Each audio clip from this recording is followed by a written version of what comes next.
Welcome to Star Bios. I'm your host, Casey Gold. Today, we're celebrating the life and legacy of the one and only Ray Charles, a true music legend and pioneer in the world of rhythm and blues. Born on September 23, 1930, in Albany, Georgia, Ray Charles Robinson would grow up to become one of the most influential musicians of all time, known for his soulful voice, genre-bending style, and unforgettable performances. Let's start at the beginning with Ray's early life and formative years.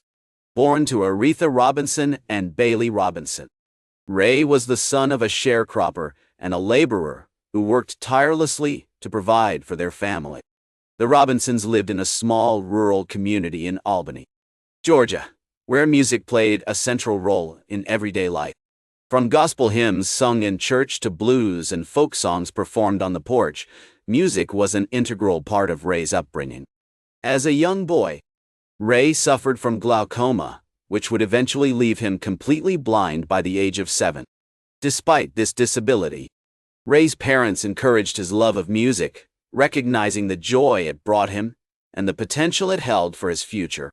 In 1937, at the age of 17, Ray began attending the Florida School for the Deaf and the Blind in St. Augustine, where he would spend the next 8 years studying music, learning to read Braille, and developing his skills as a pianist. Under the guidance of renowned music instructor, Lawrence Silas, Ray flourished as a student, soaking up knowledge like a sponge and demonstrating a natural talent for music. He spent hours practicing piano, often sneaking into the school's music room at night to experiment with different sounds and techniques. The school's strict rules and discipline provided a sense of structure and stability for Ray, who had faced numerous challenges in his young life. During his time at the school, Ray was exposed to a wide range of musical influences, from jazz and blues to classical and gospel. He was particularly drawn to the music of boogie-woogie pianists like Albert Ammons and Meade Lux Lewis, whose energetic and improvisational style would later influence his own performances. Ray's love of music was not limited to playing. He also enjoyed singing, and his powerful, soulful voice would become one of his defining characteristics as a performer. As Ray approached his teenage years, he began to perform in local bands and talent shows, honing his skills as a singer, musician, and entertainer. He formed his first band in 1943, at the age of 13, which played a mix of jazz, blues, and gospel music at local events and gatherings. These early performances helped Ray develop his stage presence and confidence, essential qualities for any aspiring musician. The early 1940s were a time of great change and upheaval for Ray, as he navigated the challenges of adolescence, struggled with his disability, and began to develop his unique musical style. Despite these challenges, he remained focused on his goals, determined to make a name for himself in the competitive world of show business. In 1947, at the age of 17, Ray left school and began performing in various bands and clubs, honing his skills as a singer, pianist, and musician. He moved to Orlando, Florida, where he formed his own band, which played a mix of jazz, blues, and gospel music. These early performances helped Ray develop his unique style, which blended different genres and showcased his soulful voice. In 1949, Ray moved to Tampa, Florida, where he met Sam Cooke, who would become a close friend and mentor. The two musicians often performed together, sharing their love of music and learning from each other. This period was instrumental in shaping Ray's musical style, as he absorbed the influences of blues, gospel, and rhythm and blues. In 1952, Ray signed with Atlantic Records, which marked the beginning of his successful recording career. His first single, Baby Dee, Let Me Hold Your Hand, became a moderate success, but it was his second single, Mess Around, that really put him on the map. The song's unique blend of blues, gospel, and rhythm and blues caught the attention of music fans and critics alike, and Ray's star began to rise. The 1950s were a pivotal time for Ray Charles, as he released a string of hit singles, including It Should Have Been Me, Don't You Know, and I Got a Woman. These songs showcased his incredible vocal range, emotional delivery, and genre-bending style, which set him apart from other musicians. Ray's music was not just about entertainment, it was also about storytelling, social commentary, and personal expression. In 1955, Ray released his iconic single, What Did I Say?, which became a massive hit and cemented his status as a music legend.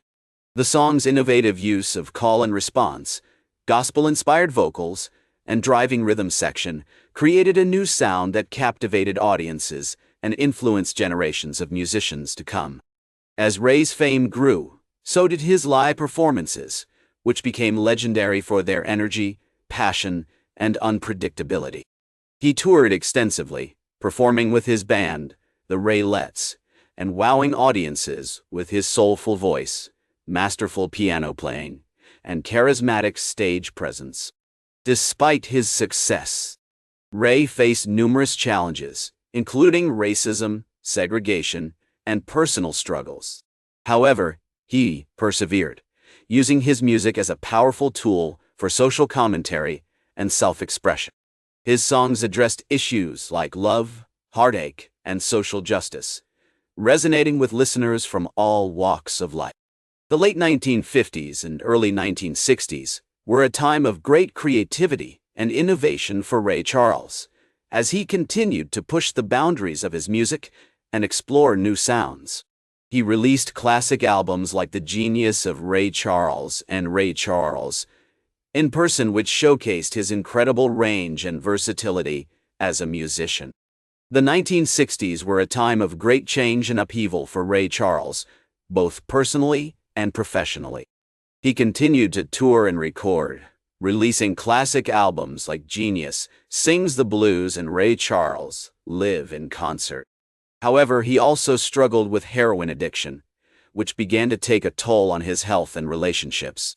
Despite these challenges, Ray remained a powerful force in music, using his platform to speak out against racism and social injustice. In the 1970s, Ray's career experienced a slight decline as he faced increased competition from younger artists and struggled with personal demons. However, he continued to perform and record, releasing albums like Volcanic Action of My Soul and A Message from the People. These albums showcased his ongoing commitment to social commentary and musical innovation, even in the face of adversity. The 1980s marked a major turning point for Ray Charles, as he staged a triumphant comeback with the release of his album Brother, Ray Is At It Again. The album's mix of jazz, blues, and R&B helped to introduce Ray's music to a new generation of fans, and he soon found himself performing at sold-out shows and collaborating with artists like Quincy Jones and Billy Joel. One of the highlights of Ray's comeback was his iconic performance at the 1985 Live Aid concert, where he performed a soulful rendition of America, the Beautiful, to a global audience. This performance helped to cement Ray's status as a music legend and introduced his music to a whole new generation of fans. In the 1990s and 2000s, Ray continued to perform and record, releasing albums like My World and Genius Loves Company. The latter album, which featured duets with artists like Norah Jones and Johnny Mathis, won 8 Grammy Awards and became one of the best-selling albums of Ray's career. Throughout his life, Ray Charles was recognized with numerous awards and accolades for his contributions to music.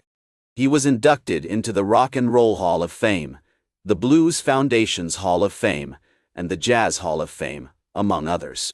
He also received the Presidential Medal of Freedom, the nation's highest civilian honor, in 2004. Ray Charles passed away on June 10, 2004, at the age of 73, but his legacy lives on through his music. As he once said, "Music is a powerful thing. It can make you feel happy. It can make you feel sad. It can make you feel nostalgic." Ray's music continues to inspire and uplift listeners around the world, and his impact on American music and culture is immeasurable. As we conclude our celebration of Ray Charles's life and career, let's take a moment to appreciate the incredible journey of this talented musician. From his humble beginnings in rural Georgia to his rise as a music legend, Ray Charles left an indelible mark on the world of music. His story is one of perseverance, creativity, and passion, and it continues to inspire us all to this day. Thank you for joining me on this journey through the life and career of Ray Charles, a true music icon and one of the most inspiring stories in the history of entertainment. That's all for today's Star Bios. Remember to like, share, and subscribe. And until next time, I'm Casey Gold, reminding you to keep shooting for the stars.